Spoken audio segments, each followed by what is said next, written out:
Okay, YouTubers, this is the Angry Prepper. So today's video, we're going to talk about my mistakes or the mistakes I made while prepping. And the only reason why I'm talking about this is because last night I was on Vision Preparedness 1000K celebration. So he hit 1,000 subscribers, I think last week or this week, whenever it was. And he had asked a very interesting question to all of us. It was my mother Spark, Hudson Valley Prepping and Survival, and myself. And he asked a question as to were there any mistakes you made along the way, or has anything happened to you that you learned a lesson from? So with that being said, I thought about it because I'm like, well, a lot of YouTubers, at least this prepper YouTube channels, we show you a lot of stuff on how to prepare, but we don't tell you about the mistakes we've made. Some of the stories that I tell you guys, you have heard before, like the one where I go out in, what was it, -17 or -27 degree weather with my friend and I, almost killing the both of us because I was an ego asshole. My ego took hold and I was being an asshole. So there are other stories out there that I'm going to talk about today. It's not going to be that long, so, bear with it.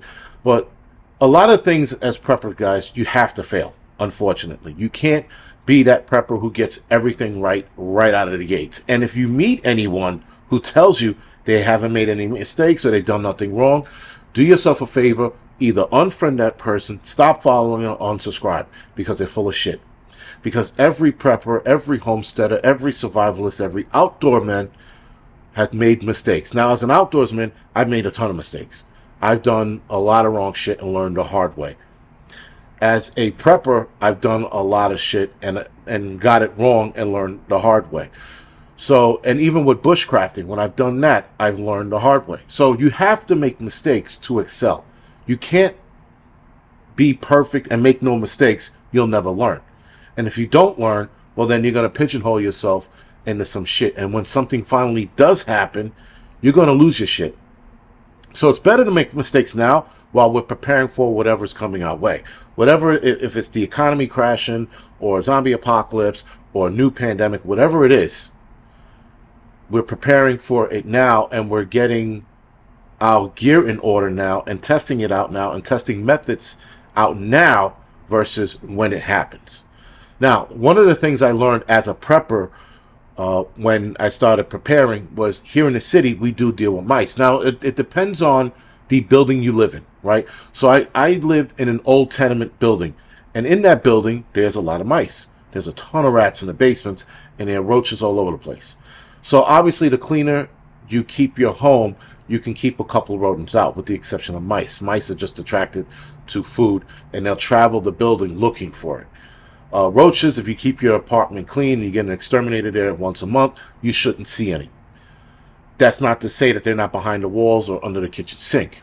Now, with the closet that I have, you guys have seen my end of the world closet, right? So in this closet, guys, I have food. I have rice, salt, sugar, a lot of spices that are vacuum sealed, and then I have stuff that is just in bins. Now, before I had it in those bins, I had those survival bars that you used to get, those really thick, shitty survival bars they said you could survive off of if you were in a tough situation. I had those in vacuum sealed bags on a shelf in the end of the world closet. So we are often in the end of the world closet almost every day, almost, but I don't check it every day. I go in there, I grab what I need, and then I go about my business. So this is a few years ago. So I go in there one day, and I'm looking for, I think it was like Advils or Tylenol or something like that. So I'm digging through the closet now looking for it. Now, normally I leave the Advils and the Tylenols on the top shelf up front, so I just grab it. But I was like, I know I had another one here somewhere. So I'm digging for it, and I see the survival bar packs are chewed through. And I'm like, son of a bitch. Actually, it was energy bars. That's what I first noticed. And I noticed that was chewed through because there were traces of crumbs on the shelf underneath. And I'm like, what the hell is this? So I knew what the bars were. So I go up top, I look, and I'm like, motherfucker, fucking mice. So now I'm taking things out because obviously if he's chewing through it and he's comfortable in here, he made himself a home somewhere in here. And the one thing you don't want to do is leave it be, because it could have been pregnant, it could be reproducing, and you don't want that in your wherever you're keeping your supplies. So I dig deeper, and now I see the survival bars. The survival bars are chewed through, and they were chewed through a lot. So he had to, or it had to have been in there for a week or two, chewing on this and the fucking nutrient bars. So with that, I took everything out, and there it is. The mouse. Sorry, it's at the bottom of the closet, if you will, running around trying to get away from me. So I put a cardboard box in a way so it wouldn't jump out. So now I'm sitting there trying to kill it, and what does it do? I forgot, but the mice jumps over the fucking box. Now starts running around the apartment, and now myself and the kids are running around the house chasing this thing. The dog at the time, which he was my dog Tyler, was like 2 or 3. Now he's chasing around, so we're all 4 chasing this fucking mouse around trying to kill it. Anyway, we wind up chasing it out of the apartment, and that wasn't a great idea because then it can come back. Whatever. So I clean up the mess. I throw out the bars. I seal up the closet from the bottom. So I put duct tape at the bottom of the closet door because the closet door had a gap like this. So a cat could have ran under that thing. So I put duct tape on it, and that was that. So that was a lesson learned, because if you are in a rodent populated area like New York City is, you are undoubtedly going to run into it. So what you do is you take those bars or whatever it is that you have free floated and put them in bins. Bins are going to cut down on the smell of food, and it's also going to negate a mouse or a rat from eating through it. Now, quick side story. My wife, probably a couple of years from that, runs into a rat situation where a rat falls into a garbage can, and this thing is hissing and screaming in a garbage can. She calls me at work, tells me that there's a rat in a garbage can, and I'm like, the fuck you want me to do? I'm at work. I'm not going to leave work to handle this. I said, you better handle it. You're on your own. And I hang up the phone. My buddy at the firehouse, we start laughing because I tell him the story. He starts laughing. He goes, no. She better handle that shit on her own. So I told her, just put a tray on the garbage can, put something weighted on it, and keep it trapped there till I get home, and then I'll handle it when I get home. So before she can do that, the rat found its way out of the garbage can and it gets back in the hole. So that was the end of that. And we had to rip the sink from the wall, plug up the hole, and keep the rats out. Now, if you live in a building like that, guys, anytime you see a hole or you think you have a rodent in your house, you have a rodent in your house. If you're thinking you have something in your house, it's there. So just keep that in mind. That was lesson number 1 with rodents in an apartment. Second thing I learned was the bug out weekends that I had in the past with my old group, the NYC Preppers Network. I learned real fast you're carrying too much weight. Now, the weight wasn't the problem. It was the items I was carrying and the fact that I wasn't using them. Why carry so much if you don't need to use it? Now, you got some preppers on here, and I'm going to call them out, not by name, but just calling them idiots, in the sense that if you have a 100-pound pack, you're an idiot for thinking you're going to carry for a long distance. I don't give a fuck what military branch you were in. The key word there is were in. You're no longer at that capability or capacity of carrying a 100-pound pack. Now, one prepper specifically on here was like, my pack is 100 pounds and I can carry it around.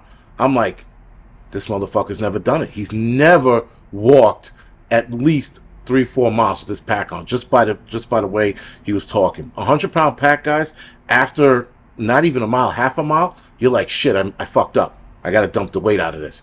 So I learned very fast going up a mountain, nonetheless, with a 70 or 80-pound pack, because I put all this shit that I didn't need in my bug out bag for winter training, that it was too heavy, and I suffered through it. I got to the top of the mountain, camped out that weekend, came back down, got home, ripped the bag apart, and started taking out what I didn't need and what I didn't use.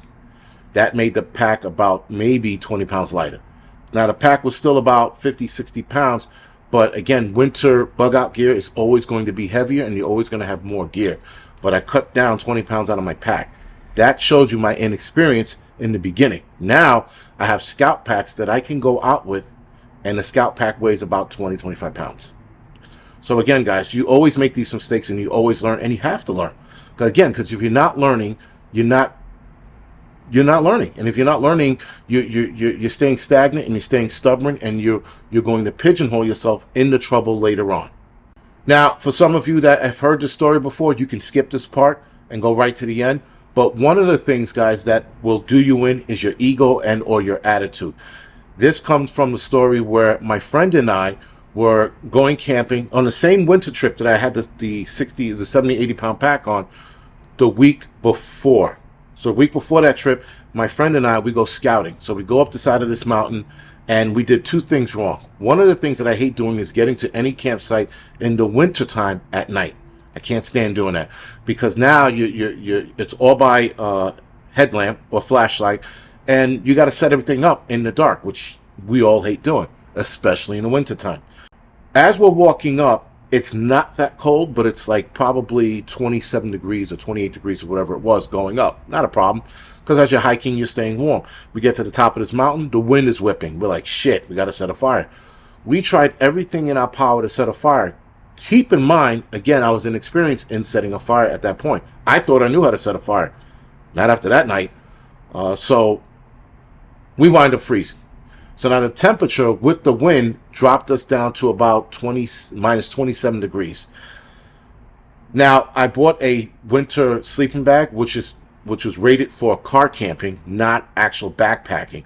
So I humped this fucking gigantic sleeping bag up the mountain. My friend wants to pitch a tent so we can get inside it. My ego and my bullshit was like, no, I'm not getting inside another tent with a dude. That's gay. So with that, I told him, well, you set the tent up, I'll just sleep behind you. It'll be fine. He's like, no, well, if you're going to suffer, I'm going to suffer. So be it. We both suffered that night, and we both suffered in silence, because we both thought that one another was sleeping, and we never were. We didn't sleep that night. We had a plastic bag or a tarp that we hung up in the lean-to shelter. So we slept in a lean-to shelter. The lean-to shelter was facing the direction of the wind. So the wind was blowing into the shelter. We put up a tarp to block some of that wind. One of the corners ripped away. Neither one of us wanted to get out of our bags at that point to fix it, so we heard flapping all night. I can still hear that flapping till this day. So now, and this is when I was on Facebook before I deleted my account. I was actually updating people as I was out in the wilderness, and I remember taking a picture and saying, minus 27, this isn't too bad. Bullshit, I was fucking freezing. But again, still alive. So a buddy of mine who worked in another truck company, I think this truck company, 31 Truck, he lived up there. He's like, yo, if you guys are in a shit position, guys can come here. I'm like, nah, we'll be okay. Ego number 2. So anyway, that being said, now the night goes on. We're up off and on throughout the night, and around 7 o'clock, 6 o'clock in the morning, my buddy goes, Jason, you up? I go, I haven't slept. He goes, neither have I. I go, you fucking kidding me? We were both up the whole fucking night thinking one another was asleep. We suffered in silence like idiots. So anyway, we get up, we pack our shit. Another buddy of ours is coming up. He calls us. He's like, yo, I'm on my way. I'm like, do not fucking come up here. Abort the mission. We're out of here. He goes, what happened? I go, I'll tell you later. So he hangs up. He goes back home. We wind up going home. As we're packing our shit, I couldn't feel my hands and I couldn't feel my feet. So I packed my gear like I had nubs. I was like, trying to pack shit in there. And I'm like, I can't do this, man. He's like, neither can I. We're just packing this shit in and rolling it up and throwing the bags on. We're fucking stumbling out of there because we couldn't feel our feet. I mean, I legitimately thought I lost a couple toes. So anyway, we get down to the bottom of the mountain, and my feet came back into function. My hands came back into function. But when I got in the car, I took my gloves off.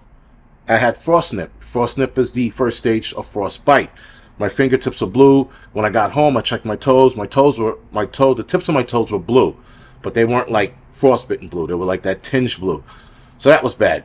It took my toes and my fingers almost a week or two to come back into full function. It took about 3 to 5 days for the chill in my body to subside. So whenever you hang out in the wilderness in the cold for a long period of time, your body temperature drops like a degree or two or something like that. So you have that chill no matter how warm your house is. So you got to warm your body back up through a couple of days.